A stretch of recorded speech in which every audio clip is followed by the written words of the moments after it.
Jadwal Premier League 2025-2026 resmi dirilis dan sorotan langsung tertuju pada laga pembuka. Manchester United vs Arsenal akan menjadi big match week pertama pada 17 Agustus mendatang. Duel ini tak hanya jadi pembuka musim tetapi juga pembuka tekanan bagi pelatih anyar Manchester United Ruben Amorim. Laga pembuka Premier League selalu menjadi tolak ukur awal performa klub, terlebih untuk tim seperti Manchester United yang musim lalu terseok hingga finish di peringkat ke-15. Bandingkan dengan Arsenal yang mengakhiri musim sebagai runner-up, laga Manchester United versus Arsenal bukan satu-satunya tantangan berat di awal musim bagi Amorim. Namun lebih dari itu, Arsenal sebenarnya juga sama repotnya. Meriam London menjadi salah satu klub yang mendapat jadwal neraka alias sulit pada awal musim depan. Meski mampu mencuri 4 poin dari 2 lawakan terakhir ke kandang setan merah dalam 2 musim beruntun, laga melawan Manchester United tetap saja bakal berjalan tidak mudah bagi Arsenal, apalagi ini pertandingan pembuka musim baru. Setelah bertemu Manchester United, Arsenal akan gantian bertindak sebagai tuan rumah pada pekan kedua. Kebetulan, tim yang dihadapi Arsenal pada matchday kedua ialah Leeds United selaku salah satu tim promosi. Arsenal akan meladeni Leeds United untuk pertama kalinya di depan publik Stadion Emirates nantinya. Uji nyali dipastikan akan kembali dijalani Arsenal dalam 4 laga beruntun mulai dari pekan ketiga sampai dengan ke-6. Sebut saja jumpa Liverpool away, Nottingham Forest home, Manchester United home, dan Newcastle United away. Laga matchday ketiga melawan Liverpool di Stadion Anfield jelas menjadi ujian besar bagi tim meriam London. Apalagi pada musim lalu Arsenal kalah telak melawan Liverpool di jalur perburuan gelar juara Liga Inggris.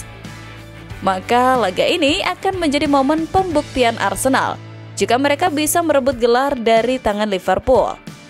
Fakta bahwa Arsenal sudah hampir lebih dari 1 dekade tidak pernah menang di kandang Liverpool bakal menjadi tantangan Arteta untuk menemukan racikan terbaik guna menghentikan tren buruk tersebut. Lalu, pada 2 laga berikutnya Arsenal mendapat keuntungan ganda lantaran akan bermain sebagai tuan rumah. Meskipun diuntungkan, lantaran kesempatan menjalani 2 laga kandang beruntun, Arsenal patut waspada.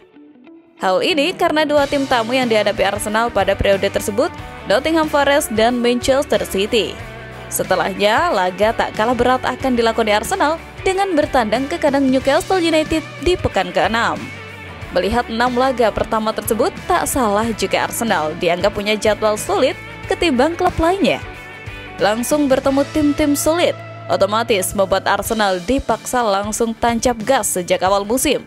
Hal ini karena jika bisa melewati berbagai hadangan sulit tersebut, peluang Arsenal untuk langsung melesat terbuka. Raihan hasil positif atas tim rival pada awal musim bakal membuat kepercayaan diri Arsenal meningkat menatap laga-laga berikutnya. Namun, jika terpeleset, apalagi secara beruntun pada awal musim, perjuangan Arsenal dipastikan mendadak berat. Untuk itu, menatap gempuran di depan mata yang tinggal sebentar lagi, meriam London gerak cepat mengamankan kontrak nama-nama pemain Arsenal. Untungnya kali ini Arsenal dikabarkan telah mencapai kesepakatan dengan pemain muda mereka Lewis Kelly untuk menandatangani kontrak jangka panjang.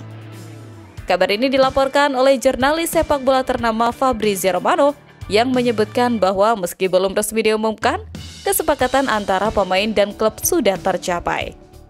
Lewis Kelly yang lahir pada tahun 2006 silam sempat dikaitkan dengan sejumlah klub besar Eropa, termasuk raksasa Spanyol Real Madrid.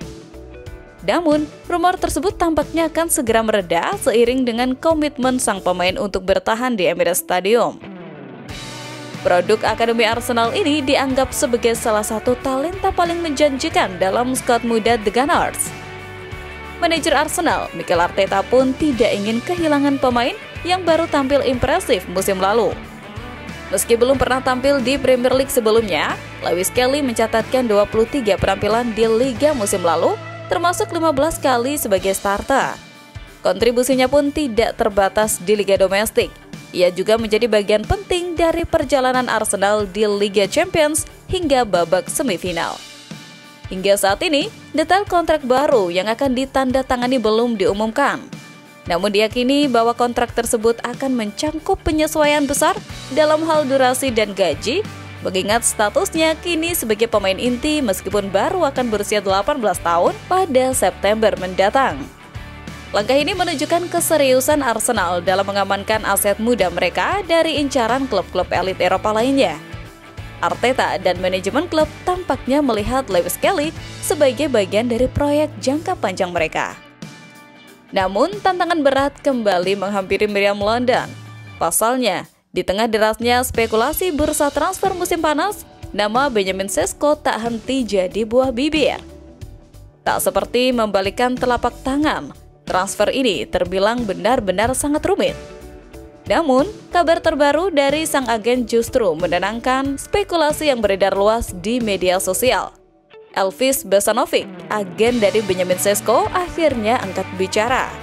Dalam pernyataan eksklusif yang dibagikan jurnalis kenamaan Fabrizio Romano, ia menegaskan bahwa pihaknya tidak sedang berlomba dengan klub manapun dan memiliki rencana yang sangat jelas untuk masa depan pemain asal Slovenia tersebut. Sesko atau Gyökeres ke Arsenal, Sesko tidak sedang bersaing dengan siapapun. Kami sudah punya rencana jelas untuk masa depan, dan semua spekulasi media tidak memengaruhi kami.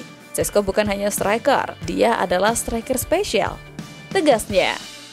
Ia juga menegaskan bahwa keputusan soal langkah berikutnya tidak akan dilakukan secara terburu-buru. Seperti yang dilontarkan agen Benjamin Sesko, pemain RB Leipzig itu hanya akan meninggalkan klubnya jika mereka melihat ada klub spesial dan proyek spesial yang ditangani oleh pelatih yang spesial. Besanovic menyatakan bahwa pihaknya tidak akan pernah memaksa klub atau menciptakan drama transfer. Ia juga menyinggung tentang bagaimana media kadang memperumit keadaan. Menurutnya, mereka telah melakukan segala sesuatu dengan cara yang benar atau tidak sama sekali. Sebenarnya sangat sederhana, meskipun di media mungkin terlihat sangat rumit. Pernyataan tegas ini seolah menjadi sinyal bahwa meskipun Arsenal dikabarkan tengah memimpin perburuan Sesko, kesepakatan apapun tidak akan terjadi kecuali sesuai visi jangka panjang sang pemain. Dengan performa gemilangnya musim lalu dan usia yang masih sangat muda, Benjamin memang menjadi komoditas panas. Tapi dari pernyataan ini, satu hal menjadi jelas. Masa depannya akan ditentukan dengan bijak dan tidak semata-mata karena pendekatan biasa di bursa transfer. Kini, fokus Arsenal beralih ke meja negosiasi dengan RB Leipzig. Klub Bundesliga itu disebut hanya mau melepas Sesko dengan harga yang sesuai nilai pasarnya. Leipzig menginginkan angka di kisaran 68,5 juta hingga 85,5 juta pounds untuk striker berusia 21 tahun itu. Meskipun Arsenal belum mengirimkan tawaran resmi, komunikasi kedua klub terus berlangsung intens.